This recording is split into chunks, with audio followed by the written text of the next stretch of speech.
possible change from a 9-member Board of Education to a 6-member Board of Education.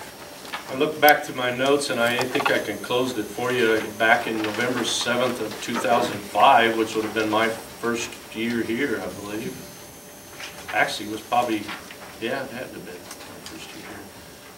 Paula Lovegrove, I think, was the president, and she asked me to get this from Karen, and I got it from Karen, and I think Mark last time gave me a copy of the resolution that you need, so this kind of sums it up. Basically, I think this was a different year. I think it's just the opposite of what we would need. I think the 5 and the 4 might be turned around, but it's basically the same type of thing. So I know the board talks about it every November of an election year, because if you're going to do something, you have to do it really in December. Because, you know, there's some deadlines in January, February for incumbents and non-incumbents and things like that. So, and then Amy Nelson had contacted me, because I don't know, she must have read it in the paper or heard about it, and talked to me about both this and possible bond issue, and you know, you'd have to let me know right away, this type of thing. And I said, well, I certainly would let you know as soon as I could. So that type of thing.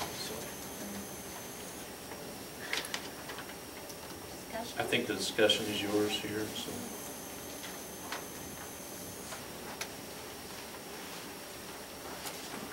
What's the quorum for 6-member? You know, 4. So the quorum now is 5.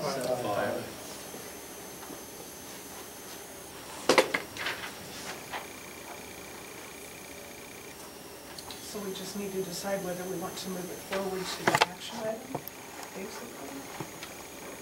Well, if we're going to do action, I think it would have to be next month. I guess I'm okay like that, the way it is.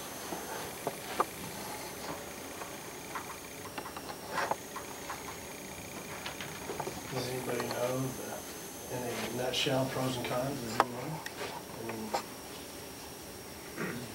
I mean, I realize I know why we did 9, because of the consolidation. Yeah, they work with the schools.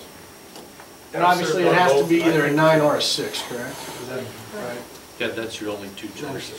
Because somebody asked me that, and I thought that was the deal. Yeah. No, I'm sorry, I kind of cut you off. What did you say? I think I was cutting you off.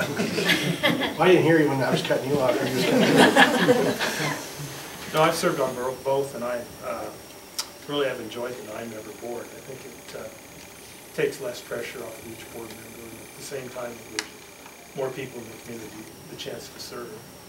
And we certainly have a lot of people interested in the board, so it'd be a good time to leave it.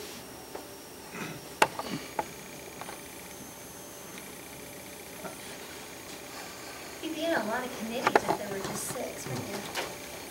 Like more than one. Yeah. Yeah, you're on a lot of.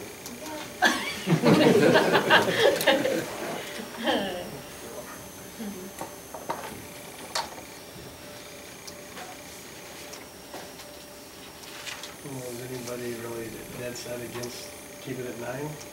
I guess. I would like to see it move to a 6, but I'm not dead set against it. Well, I mean, okay, but anybody likes to see it move to 6, I'll rephrase it. And any reason? No, I just think for communication purposes, it's a lot easier for 6 people to communicate than 9. And I know the committee's issue becomes an issue, but there's also some cross-referencing on committees. As far as an election goes, it's normally easier to find at least 3 candidates to run than it is to find 4 some years, and at least 5 the next. That would be another advantage. One time we talked about quadrants and, including Fairmont. I guess I don't want to see us do that, because I want us to feel like we're one school. Yeah, I agree. It actually says, I think, even in the merger thing, that there would not be wards. I mean, if that was in the I know Fillmore Central some districts merger. still have wards. Yeah. So, wouldn't want to go against the original merger agreement though either. So if we were going to do it this time, then there would be 1 opening instead of 4. Right. Instead of 4 people, 4 seats being open, and just be 1 seat open. All 4 could certainly run for that seat again.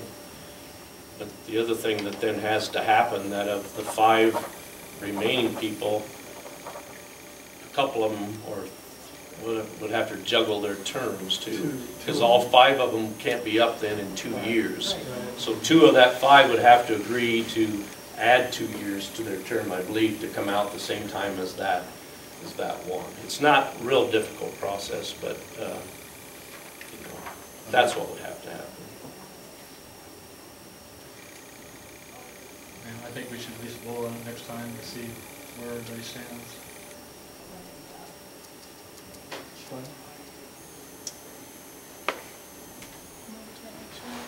Okay.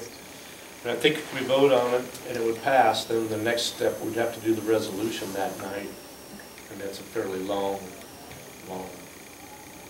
it's just, I think it's supposed to be read and all that. And we want to make sure we have the updated version, so that would take, gives our lawyer to write the resolution for us unless we want to, I might be able to take a look at Mark's and write it and then just send it to her just to have her look at it. I would save us some money so she wouldn't have to write it all out. But